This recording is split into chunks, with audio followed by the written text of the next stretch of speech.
1020 AD. A stone fortress rose on a wooded ridge in the hills of what is now Switzerland, in the canton of Aargau, overlooking the Aar River below. The locals called it the Habsburg, the Hawk's Castle. A bishop named Werner and his brother-in-law, Count Radbot, had chosen this spot for its view of the upper Rhine valley. The fortress they built was not a grand palace, not a seat of empire, just a small fortification perched above the countryside, keeping watch over the farmland and the river and the quiet roads that wound through the valley floor. No one standing on those walls 1,000 years ago could have imagined what would follow, that the family who took their name from this castle would, within a few centuries, rule over half of Europe, that their bloodline would produce kings, queens, and emperors across 40 generations, that their decisions would shape the borders, the faiths, and the futures of nations, from the Atlantic coast to the Carpathian Mountains, from the North Sea to the shores of the Adriatic. The House of Habsburg would become the longest ruling dynasty in European history. Over nearly 700 years, they would hold the crowns of the Holy Roman Empire, Spain, Austria, Hungary, Bohemia, the Netherlands, Portugal, and kingdoms stretching across the Americas, the Philippines, and beyond. How did a family from a small hilltop fortress in Switzerland come to rule so much of the known world? And what, in the end, brought it all to nothing? The answer stretches across centuries. It winds through mountain passes and royal courts, through marriages and battlefields, through plague years and golden ages, through moments of extraordinary luck and slow, quiet decline. Let us begin where all great stories begin, with ambition and a single fateful choice. The rise of the counts. The early Habsburgs were landholders in the Upper Rhine region, counts of modest standing among the patchwork of lords and bishops who made up the feudal order of the medieval Holy Roman Empire. For 2 centuries after the castle's construction, they steadily accumulated lands, alliances, and influence through the methods available to minor nobility everywhere: marriage, careful loyalty, and patience. Their territory grew. By the late 12th century, the Habsburgs controlled estates scattered across Alsace, the Aargau, and the Breisgau. They were wealthy enough to matter, connected enough to be noticed, and ambitious enough to want more. The turning point came in 1273. The Holy Roman Empire had been without an emperor for nearly 2 decades, a chaotic period known as the Great Interregnum. The German princes who chose each emperor had been fighting among themselves, and none could agree on a candidate powerful enough to unite them. They wanted someone capable of restoring order, but not so powerful that he could threaten their own independence. They chose Rudolf of Habsburg. He was 55 years old, tall, thin, and long-nosed, a capable soldier and a pragmatic man. The princes who elected him believed he would be manageable, a caretaker, a placeholder. They misjudged him. Rudolf understood that the imperial title on its own gave him little real power. The empire was a loose confederation. Its authority rested on tradition, on the cooperation of hundreds of semi-independent princes, bishops, and cities. What a ruler needed if he wanted to build something lasting was land, a hereditary base that could not be voted away. In 1278, Rudolf defeated King Ottokar II of Bohemia at the battle on the Marchfeld, north of Vienna. It was a short, vicious fight. Ottokar was killed, and Rudolf, with this single victory, seized the duchies of Austria and Styria. He gave these lands to his sons. This was the decision that changed everything. With one stroke, the Habsburgs moved their center of gravity from the Upper Rhine to the Danube. They were no longer Swiss counts. They were Austrian dukes. And the lands along the Danube, rich in farmland, positioned at the crossroads of trade routes running north to south and east to west, would become the permanent seat of Habsburg power for the next 6.5 centuries. It is worth pausing here, because this is one of those quiet moments in history where the full weight of a decision only becomes visible much later. Rudolf could not have known that by planting his family in Austria, he was establishing the foundation for an empire that would outlast every other dynasty in Europe. He was simply looking for a secure home. But the consequences of that choice would echo through the centuries. The art of marriage. The Habsburgs did not build their empire primarily through conquest. They built it through marriage. There is a Latin phrase often attached to the family: belligerant ali tu felix Austria nuba. Let others wage war, you, happy Austria, marry. It was partly a joke, partly an insult, and partly the truth. The family's approach was pragmatic. War was expensive, unpredictable, and destructive. Marriage was cheaper, more durable, and often more profitable. A well-chosen bride or groom could bring an entire kingdom into the family's possession, without a single soldier marching. The strategy began in earnest under Maximilian I, who became Holy Roman Emperor in 1493.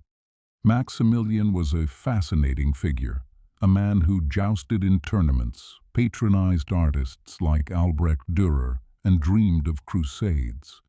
He was also deeply in debt for most of his life and rarely had enough soldiers to back up his ambitions. What he did have was an extraordinary talent for negotiation and an understanding that in the dynastic world of late medieval Europe, the marriage bed could accomplish what the battlefield could not. In 1477, Maximilian married Mary of Burgundy, the richest heiress in Europe. With her came the Burgundian Netherlands, including what is now Belgium, Luxembourg, and the prosperous trading cities of Flanders. When Mary died in a riding accident just 5 years later, Maximilian kept the territories for their son Philip. Then he arranged Philip's marriage to Juana of Castile, daughter of Ferdinand and Isabella of Spain. When Juana's older siblings died one after another, she and Philip inherited the Spanish crowns. Their son Charles, born in 1500 in the Flemish city of Ghent, would inherit it all. Think about what this meant. Through 2 generations of marriages and a chain of untimely deaths that no one could have predicted, a single young man would find himself ruling over Austria, the Netherlands, Spain, Spanish America, Naples, Sicily, Sardinia, and the scattered territories of the Holy Roman Empire. Charles V, as he became known, presided over a domain so vast that it was said the sun never set upon it. He was the most powerful ruler in Europe, perhaps in the world. Few people could have imagined what this accumulation of crowns would eventually lead to.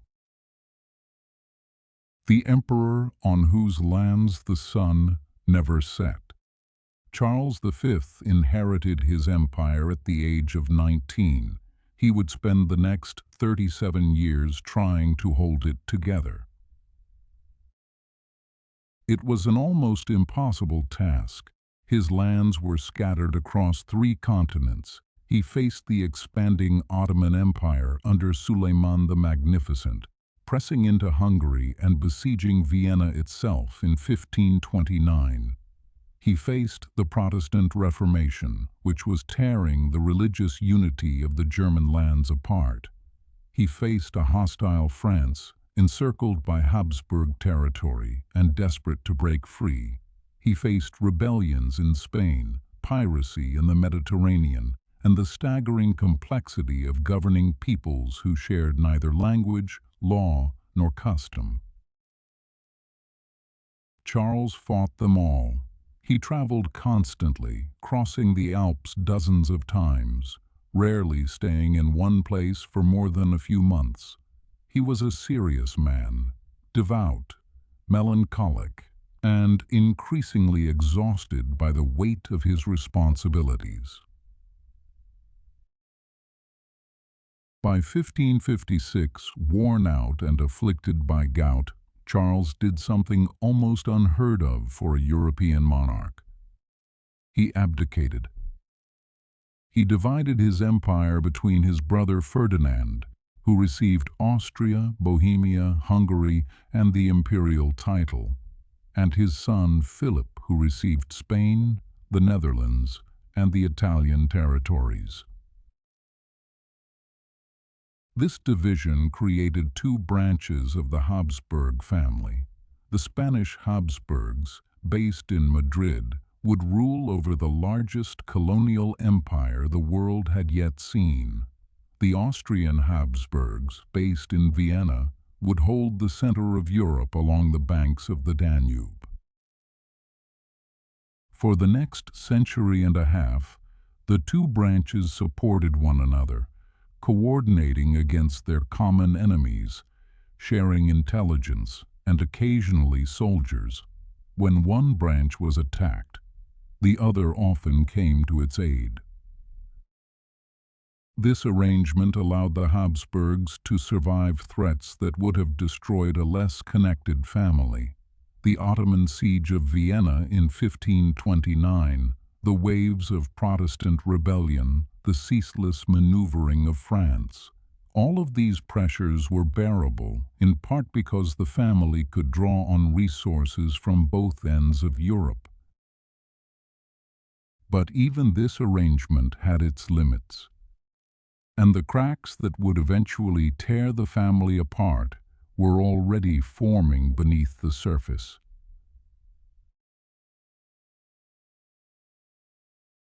Faith, fire, and the 30 Years' War.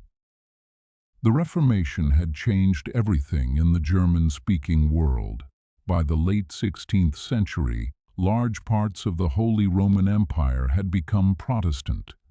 Bohemia, where the Habsburgs held the crown, was divided between Catholic and Protestant nobles. Austria itself had a significant Protestant population. In some Habsburg territories, the majority of the nobility had converted. The Habsburgs were Catholic, deeply, fiercely Catholic. Their identity, their legitimacy, their sense of divine mission, all of it was bound to Rome. Ferdinand II, who became emperor in 1619, had been educated by Jesuits and reportedly vowed that he would rather lose all his kingdoms than tolerate heresy. The Counter-Reformation, the Catholic Church's campaign to recover lost ground, found no more committed supporter anywhere in Europe. This commitment would set the stage for one of the most destructive wars in European history. In 1618, Protestant nobles in Prague threw two Catholic officials from a window of the royal castle, an event known as the Defenestration of Prague. The men survived, falling roughly 50 feet and landing in a pile of refuse below. Catholic propaganda said angels had caught them. Protestant pamphlets said they landed in manure. The event was almost comic. Its consequences were anything but. What began as a Bohemian rebellion became a continental war. The 30 Years' War drew in Denmark, Sweden, France, Spain, the Dutch Republic, and dozens of smaller states. It ravaged the German lands with a ferocity that would not be matched until the 20th century. The city of Magdeburg was sacked and burned in 1631. Of its 25,000 inhabitants, perhaps 5,000 survived. Armies lived off the land, stripping farms, burning villages, leaving famine in their wake. Some regions of Germany lost a third of their population. Others lost half or more. Entire generations grew up knowing nothing but war. The Habsburgs fought for Catholic supremacy and imperial authority. They won stunning early victories, crushing the Bohemian revolt at the Battle of White Mountain in 1620. The aftermath was severe. 27 leaders of the rebellion were executed in Prague's Old Town Square. Protestant estates were confiscated. Bohemia's ancient constitutional rights were revoked. The kingdom that had once elected its own kings became a hereditary possession of the Habsburgs, its Protestant culture driven underground. Habsburg armies under their brilliant, enigmatic general Albrecht von Wallenstein swept through much of northern Germany. Wallenstein raised his own army of perhaps 50,000 men, financed through plunder and taxation of conquered territories. He was immensely effective and dangerously ambitious. Ferdinand II eventually had him assassinated in 1634, afraid that the general was negotiating with the enemy. But each Habsburg victory brought new enemies into the war. Denmark intervened, then Sweden under the brilliant Gustavus Adolphus, a king who combined Protestant zeal with military genius.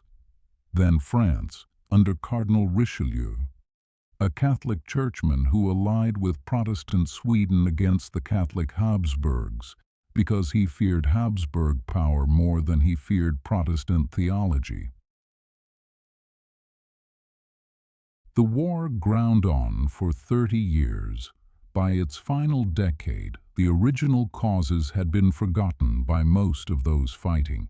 It had become a war sustained by its own momentum, by the armies that needed to keep moving to feed themselves, by the generals who had no other trade, by the governments that could not afford to stop without something to show for their losses. By the time the Peace of Westphalia ended the war in 1648, the Habsburg position had changed fundamentally. The Holy Roman Empire was formally recognized as a patchwork of over 300 sovereign states, each with the right to conduct its own foreign policy. The emperor's authority was largely ceremonial outside his own hereditary lands. The dream of a unified Catholic empire under Habsburg leadership was finished. The Habsburgs still held Austria, Bohemia, and the western third of Hungary. They still wore the imperial crown, but their real power now rested on their family lands along the Danube, not on the elusive loyalty of the German princes. The greatest challenge still lay ahead. The siege and the turning. In the summer of 1683, an Ottoman army of perhaps 120,000 men marched up the Danube Valley and laid siege to Vienna. The Ottoman commander, Grand Vizier Kara Mustafa Pasha, had dreamed of taking the city for years. Vienna was the key to Central Europe, the gateway to the German lands beyond. Its fall would open the road to Munich, to the Rhine, to Rome itself. Or so the vizier believed. The city's garrison was small, perhaps 11,000 soldiers and 5,000 civilian volunteers. Its walls were old, built for an earlier style of warfare, and poorly maintained. As the Ottoman army encamped around the city in a vast crescent of tents and trenches, the defenders knew they could not hold out indefinitely. For 2 months, the siege continued. Ottoman sappers dug tunnels beneath the fortifications, packing them with gunpowder. When the charges detonated, sections of wall collapsed in clouds of dust and rubble. The defenders plugged the gaps with earth and timber and fought off assault after assault. Food grew scarce. Disease spread through the crowded streets. The stench of the dead became unbearable.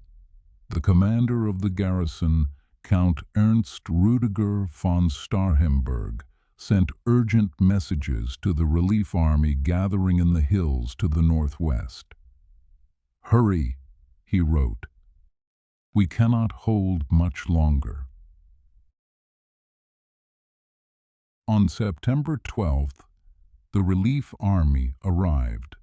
A coalition force of Austrians, Bavarians, Saxons, and Poles, roughly 70,000 men, led by the Polish King John III Sobieski, took up positions on the Kahlenberg Heights overlooking the city. At dawn, they attacked. The battle lasted all day. By late afternoon, Sobieski launched the cavalry charge. 18,000 horsemen, including 3,000 of Poland's famous winged hussars, swept down the hillside in what remains the largest cavalry charge in recorded history. The Ottoman lines broke. Kara Mustafa's army fled, abandoning their camp, their supplies, their treasure. Sobieski reportedly sent a message to the Pope, paraphrasing Julius Caesar. "We came, we saw, God conquered." The Ottoman retreat became a rout, and the Habsburgs, seizing the moment with an energy they rarely displayed, went on the offensive. The commander of their forces was Prince Eugene of Savoy, a small, unprepossessing man born in Paris and rejected by Louis XIV's army as too frail for service. Eugene would prove to be one of the greatest military commanders in European history. Over the next 16 years, Habsburg armies under his leadership pushed deep into Ottoman territory, liberating Hungary, capturing Budapest in 1686 after a brutal siege, and winning the decisive Battle of Zenta in 1697, where Eugene destroyed an Ottoman army that was crossing the Tisa River. The Treaty of Karlowitz in 1699 formalized what the battlefield had decided. The Habsburgs gained all of Hungary, Transylvania, Croatia, and Slavonia. The empire nearly doubled in size. Austria was now, unambiguously, a great European power, its territory stretching from the Alps to the Carpathians. But the victory carried a hidden cost that few noticed at the time. The lands the Habsburgs had gained were populated by Magyars, Slovaks, Croats, Serbs, Romanians, and Germans, peoples of different languages, different religions, different customs, different memories. The Hungarians in particular had their own proud constitutional traditions, and a fierce attachment to local autonomy. Governing them would require an entirely different kind of statecraft than ruling the relatively homogeneous Austrian heartland. The empire had grown. The question of whether it could hold together had grown with it. Maria Theresa and the fight for survival. On November 1st, 1700, Charles II of Spain, the last Spanish Habsburg, died without an heir. The war that followed over the Spanish succession stripped the Austrian Habsburgs of their western support base forever. From now on, they would stand alone on the Danube, surrounded by enemies on every frontier. When the Austrian line itself nearly died out with Charles VI in 1740, his daughter Maria Theresa inherited a kingdom under siege. She was 23 years old. She had received almost no training in government, and within weeks of her accession, Frederick the Great of Prussia invaded Silesia, one of the wealthiest Habsburg provinces. Bavaria, Saxony, France, and Spain all joined the attack, each hoping to carve off a piece of the Habsburg lands. The French Cardinal Fleury declared with satisfaction that the House of Austria had ceased to exist. Maria Theresa refused to accept it. She traveled to Pressburg and appealed directly to the Hungarian Diet, appearing before the assembled nobles with her infant son in her arms.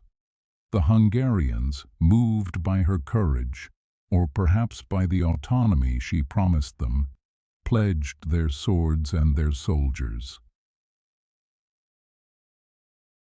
She lost Silesia to Frederick. She would never get it back, despite fighting 2 more wars to reclaim it. But she held everything else, and over the next 40 years, she transformed the Habsburg state from a feudal patchwork into something resembling a modern centralized monarchy. She reformed the tax system, making the nobility pay for the first time. She established a standing army, reformed the schools, codified the laws, and attempted to improve the conditions of the serfs. She was a devout Catholic, a conservative in temperament, and a mother of 16 children, one of whom, Marie Antoinette, would marry the future King of France. Maria Theresa ruled for 40 years. When she died in 1780, she had arguably done more to shape the modern Austrian state than any Habsburg before or after her. Her son Joseph II would try to go even further, and his ambition would reveal how fragile the balance she had built truly was. The enlightened emperor and his unraveling. Joseph II wanted to remake the Habsburg Empire according to the principles of the Enlightenment. He abolished serfdom in Bohemia and Austria. He granted religious toleration to Protestants and Jews. He dissolved hundreds of monasteries and redirected their wealth to hospitals and schools. He tried to impose German as the administrative language across all his territories. He centralized the bureaucracy, stripped the Hungarian nobility of their ancient privileges, and attempted to rationalize a tax system that had been shaped by centuries of compromise and local custom. He did all of this in 10 years, and nearly all of it failed. The Hungarian nobles revolted. The Belgian provinces rose in open rebellion. The Catholic clergy resisted. Even the peasants he had tried to liberate sometimes resisted his reforms, confused by changes imposed from above without consultation. On his deathbed in 1790, Joseph reportedly wrote his own epitaph. Here lies Joseph II, who failed in everything he undertook. It was too harsh a judgment. Many of his reforms were eventually restored by later rulers. His abolition of serfdom endured in Austria. His principle of religious toleration survived. But his reign revealed a truth that would haunt the Habsburgs for the next century. In an empire of so many peoples, so many languages, so many local traditions, top-down reform imposed without consent would always meet resistance. The empire could only be held together through negotiation, through compromise, through the slow, unglamorous work of balancing competing interests. The answer would only become clear many years later, and by then the world around the Habsburgs would have changed beyond recognition. Napoleon and the end of the old order. The French Revolution and the wars that followed shook the Habsburg Empire to its foundations. The revolution itself horrified the Habsburgs. Marie Antoinette, daughter of Maria Theresa, was guillotined in Paris in October 1793. Her execution sent a chill through every royal court in Europe, but nowhere deeper than in Vienna, where the family she had left behind understood, with visceral clarity, what the revolution meant for dynasties like theirs. Between 1792 and 1815, Austria fought Napoleon 4 separate times and lost each one. The Austrian army was large but slow, hampered by cautious generals, inadequate funding, and supply lines that stretched across vast and difficult terrain. Napoleon, whose genius lay precisely in speed, concentration, and the destruction of enemy armies through decisive battle, exploited every Habsburg weakness. French armies occupied Vienna twice, in 1805 and 1809. At the Battle of Austerlitz in December 1805, on a cold, misty morning in Moravia, Napoleon destroyed the combined Austrian and Russian forces in what many consider his greatest victory. The battle lasted less than 9 hours. By its end, the Allied army had lost 36,000 men killed, wounded, or captured. The Austrian Emperor Francis watched the disaster unfold from a nearby hill. In 1806, Napoleon dissolved the Holy Roman Empire entirely. The institution that the Habsburgs had led, at least in name, for over 3 centuries, simply ceased to exist. Its final days were almost bureaucratic in their quietness. There was no battle, no siege. Francis simply issued a proclamation releasing the German princes from their obligations. A 1,000-year-old political structure, stretching back in theory to Charlemagne, ended with a piece of paper. Francis had already anticipated this by proclaiming himself Emperor of Austria in 1804, creating a new title to replace the one he was about to lose. The shift was more than administrative. It marked a contraction of Habsburg ambition. They were no longer the leaders of the German world, the guardians of a universal Christian order. They were simply one monarchy among many, defined by their own territorial borders rather than a sacred imperial mission. After his defeat at Wagram in 1809, Francis was forced to accept terms that reduced Austria to a shadow of its former self.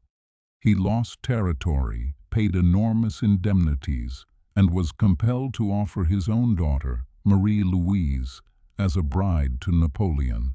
The emperor who had executed his aunt now married his daughter.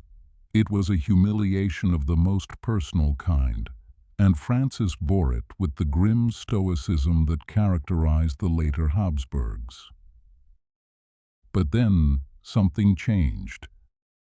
After Napoleon's disastrous invasion of Russia in 1812, in which the Grande Armée of over 600,000 men was reduced to a frozen remnant, Austria saw its chance.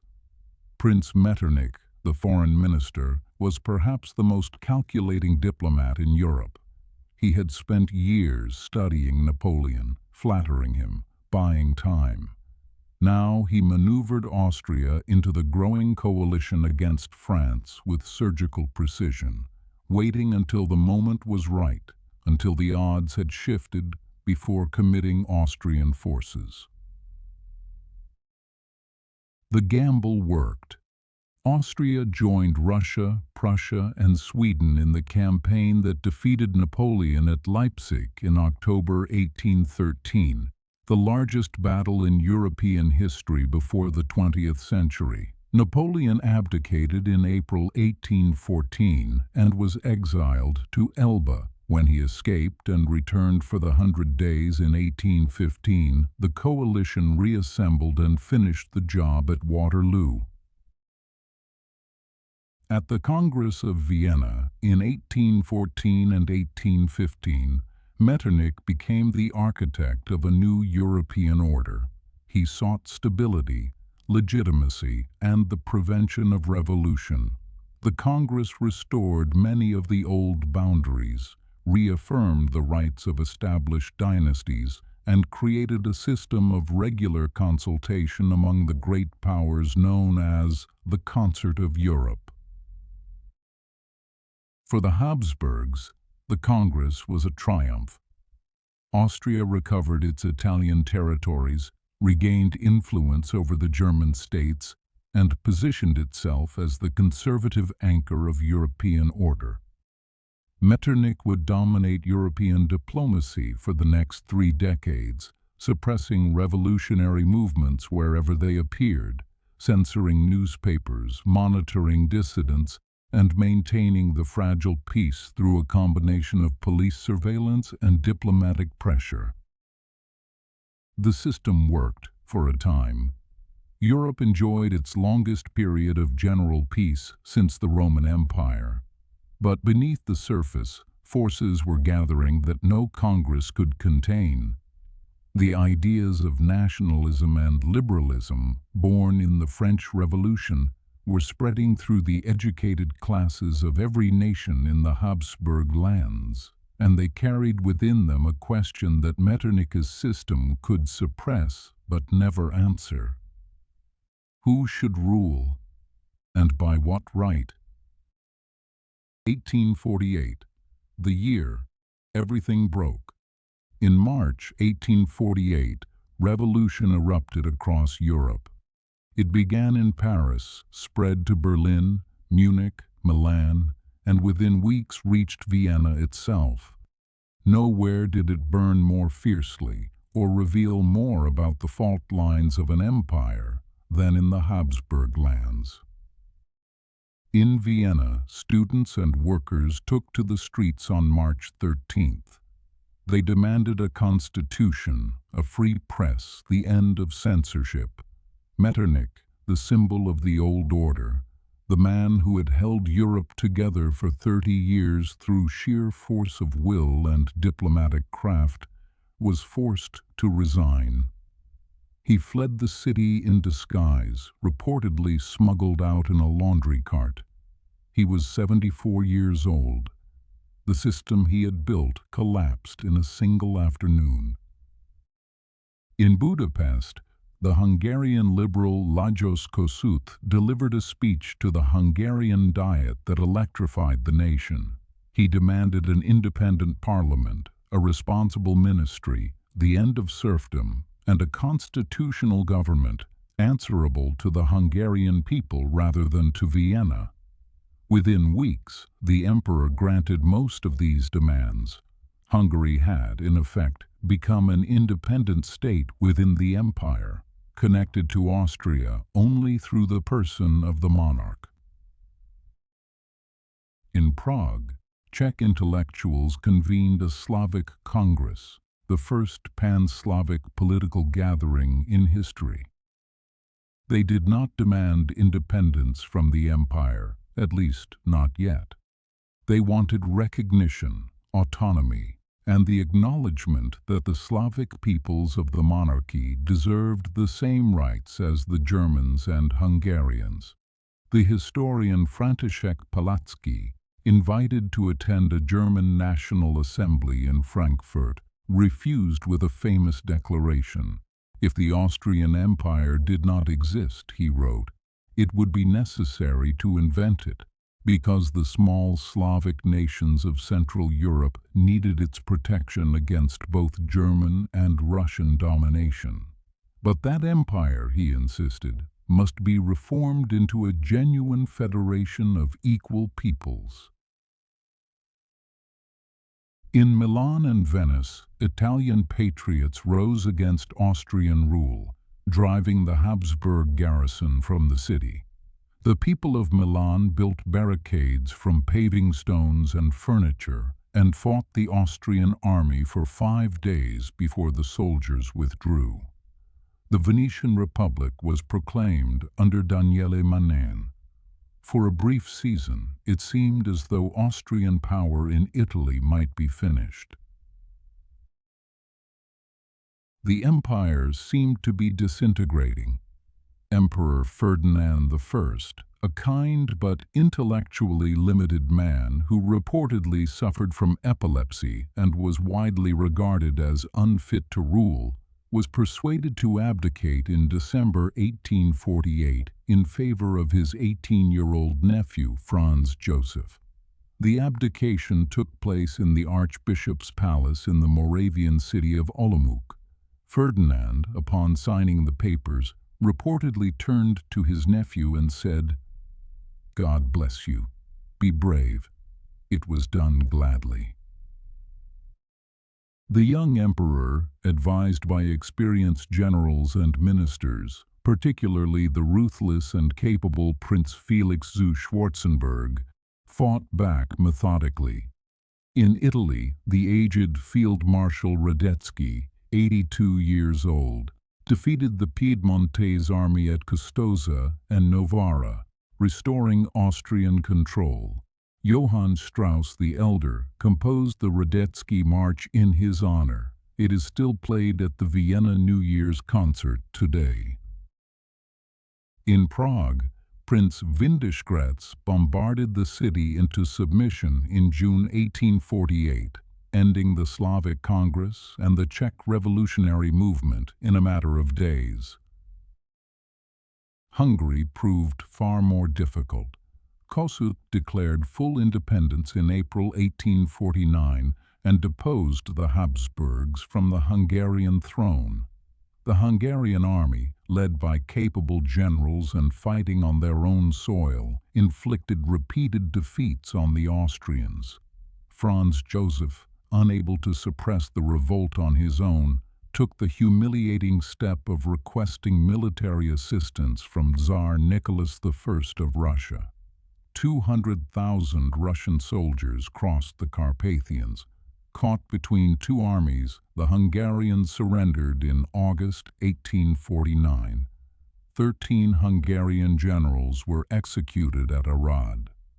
Kossuth fled into exile, eventually settling in Turin. Order was restored, but the revolutions had revealed something that could not be unseen. The peoples of the empire, Hungarians, Czechs, Italians, Croats, Poles, Romanians, had developed national identities that could no longer be suppressed by censorship or ignored by bureaucratic decree. They wanted recognition. They wanted representation. They wanted their languages spoken in schools and courts, their cultures respected, their political voices heard. The old model in which a German-speaking bureaucracy governed all these peoples from Vienna was no longer sustainable without constant force, and force applied over the long term was both expensive and exhausting. The question that would define the next 70 years of Habsburg history was now inescapable. How do you hold together an empire of 10 nations when each of them is beginning to dream of independence? Franz Joseph and the Long Autumn. Franz Joseph I would reign for 68 years, from 1848 to 1916, one of the longest reigns in European history. He was 18 when he took the throne, 86 when he died. The world changed beyond recognition during his lifetime. When he became emperor, Napoleon's wars were still within living memory, and most Europeans traveled by horse. When he died, airplanes flew over the Western Front and machine guns cut down men by the thousand. He was disciplined, dutiful, and deeply conservative. He rose before dawn each morning, typically at 3:30, washed in cold water, dressed in his military uniform, and sat down to work through stacks of official papers at a simple desk. He approached the business of governing with the methodical precision of a conscientious civil servant. He was not brilliant. He was not visionary. He had little interest in music, philosophy, or the intellectual ferment that made his capital one of the most creative cities in the world. But he was steady, and in a realm as complex as the Habsburg Empire, steadiness had its own kind of value. The early years of his reign were defined by two catastrophic defeats that fundamentally altered the empire's position in Europe.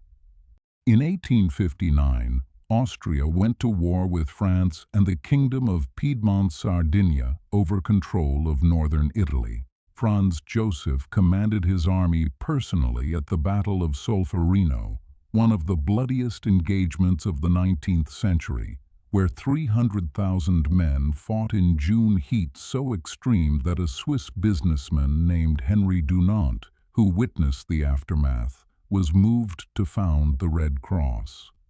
Austria lost.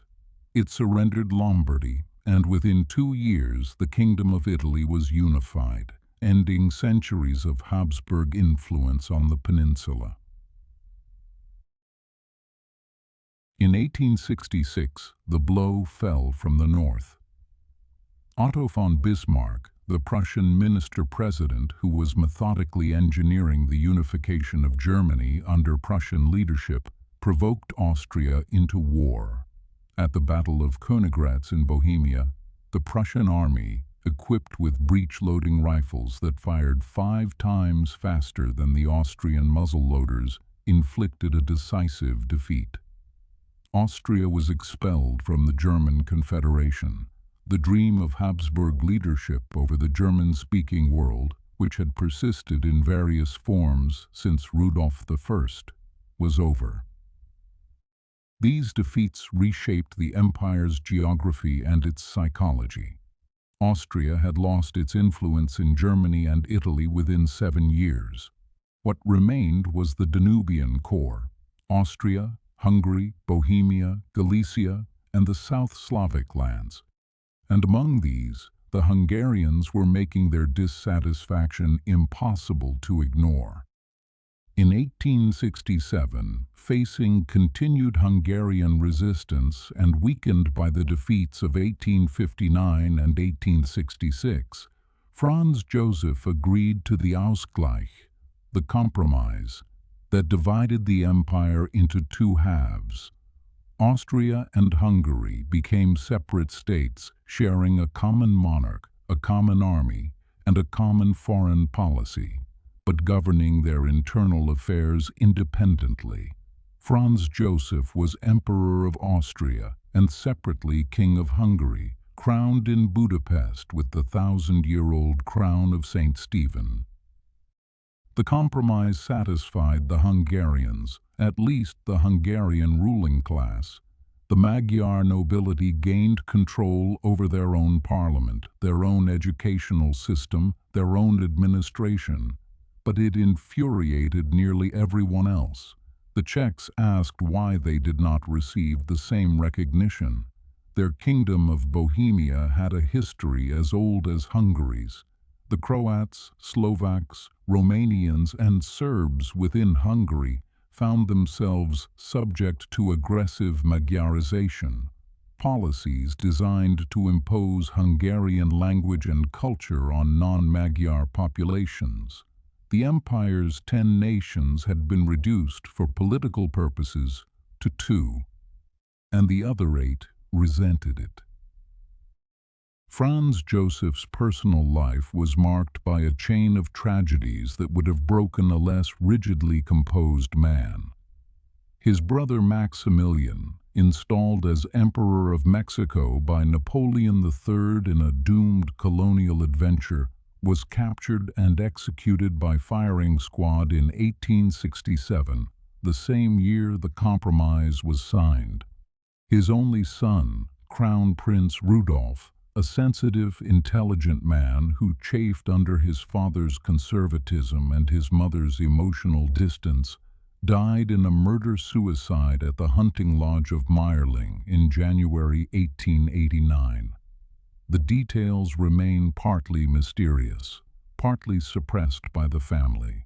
His wife, Empress Elizabeth, called Sisi, a restless, melancholic beauty who spent decades traveling Europe to escape the suffocating rituals of the Viennese court, was stabbed to death by an Italian anarchist in Geneva in 1898. His nephew and heir, Archduke Franz Ferdinand, would be shot in Sarajevo in 1914. These private sorrows accumulated on a man who bore them with rigid, almost frozen composure. Those who met him in his later years described a figure of great formality and deep loneliness, presiding over a court that felt increasingly like a museum of a vanished age. Count Taffa, who served as Austria's prime minister for 14 years, described his own governing philosophy with blunt honesty. He called it Fortwursteln, which translates roughly as muddling along. It was not inspiring, but it captured the reality of late Habsburg governance with painful accuracy. The powder keg. By the early 20th century, the Habsburg Empire was the second largest state in Europe, covering 260,000 square miles with a population of over 51 million. It contained Germans, Magyars, Czechs, Slovaks, Poles, Ruthenians, Romanians, Croats, Serbs, Slovenes, Italians, and Bosniaks. 10 languages were spoken. 5 major religions were practiced.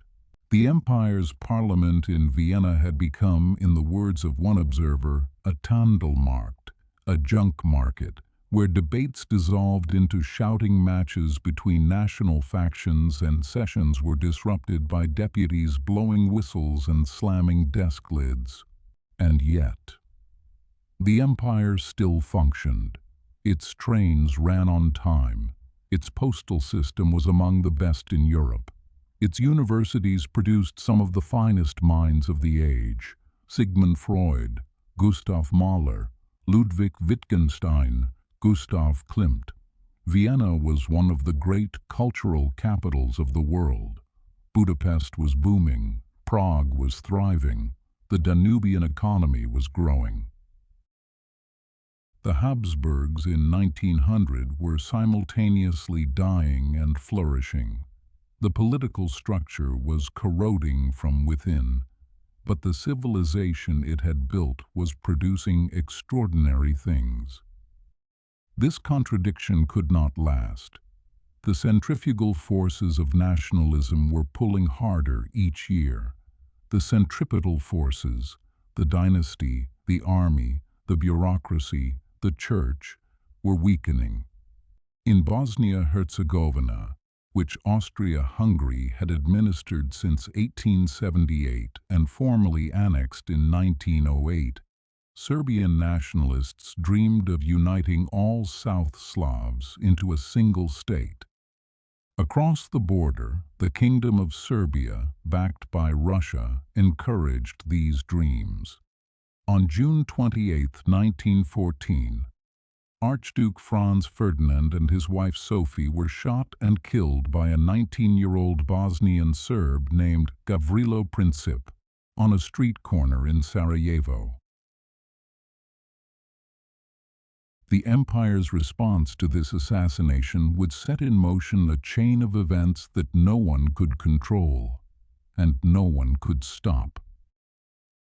The war that ended everything. Austria-Hungary declared war on Serbia on July 28, 1914, exactly 1 month after the assassination. Within a week, the system of alliances that held Europe together like a loaded spring uncoiled into a general war. Russia mobilized. Germany declared war on Russia and France. Britain entered against Germany. The Great War had begun. The Habsburg military was not prepared for what followed.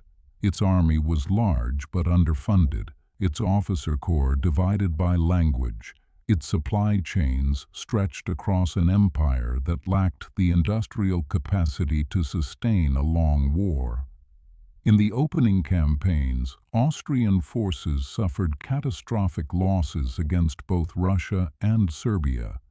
In the Battle of Galicia alone, in the first months of the war, Austria-Hungary lost roughly 400,000 men killed, wounded, or captured. The war the monarchy was fighting was, in truth, a double war. On the external fronts, Habsburg armies struggled against Russian, Serbian, Italian, and Romanian forces. Internally, the empire was at war with itself. Czech regiments surrendered to the Russians in large numbers. Approximately 300,000 Czech soldiers eventually defected to fight on the side of the Allies. Romanian soldiers in Transylvania proved unreliable.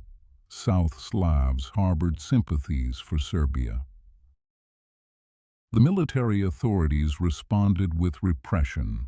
Civilians were arrested, tried for treason, and sometimes executed without proper proceedings. Entire villages in Bosnia and Galicia were burned on suspicion of disloyalty. The parliament was suspended. The judiciary was placed under military control.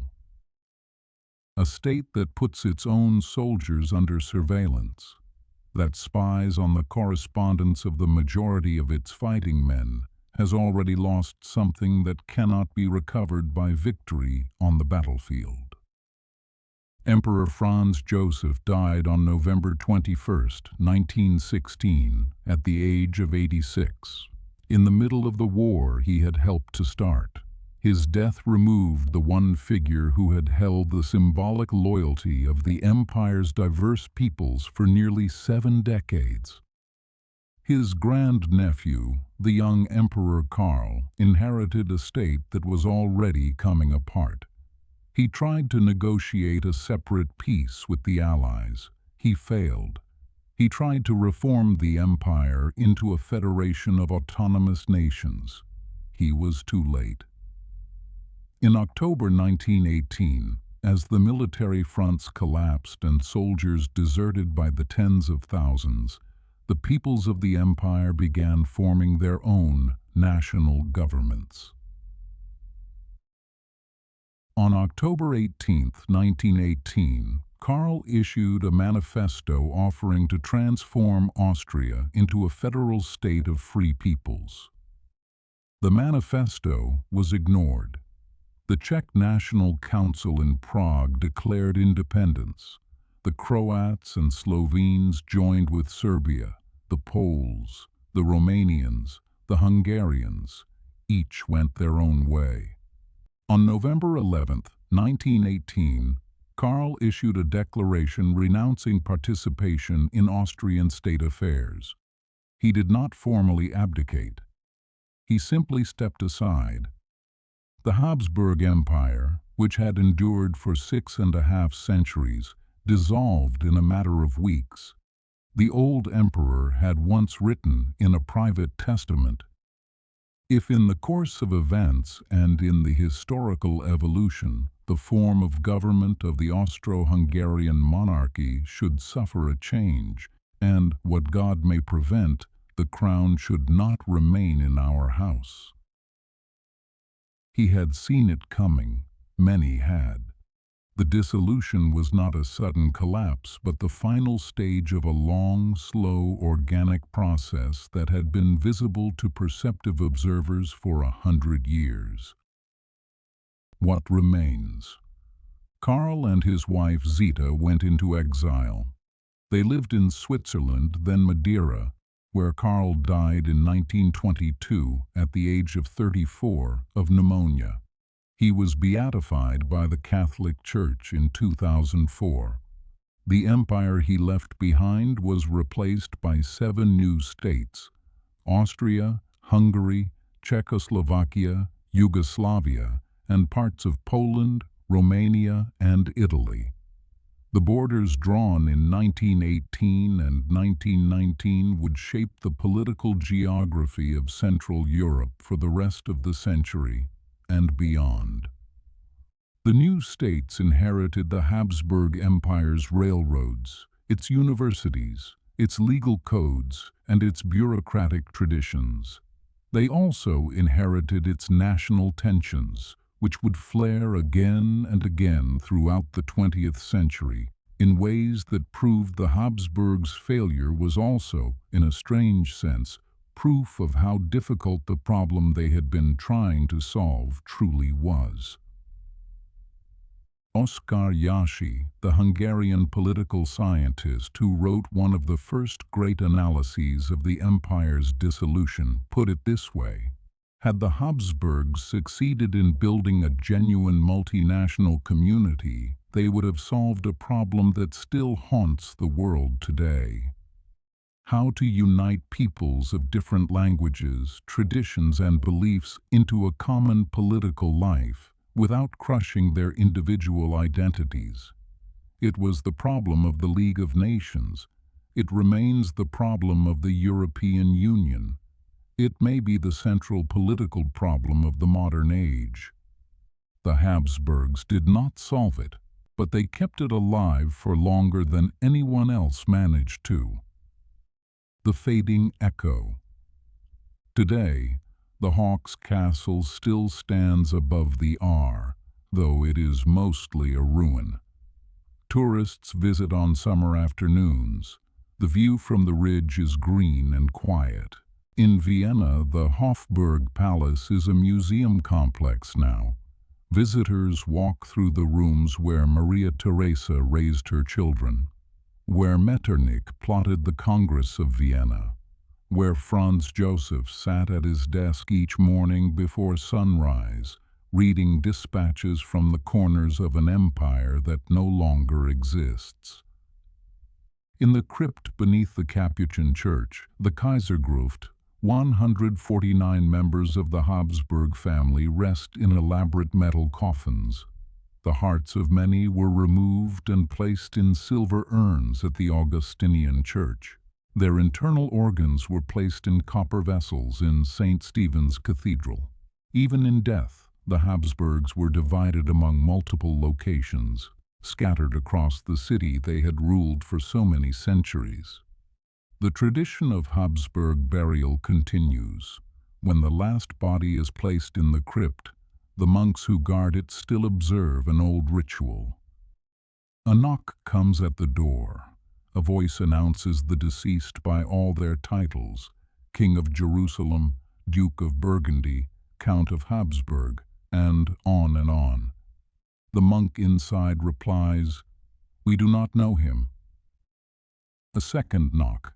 The titles are repeated. "We do not know him." A third knock.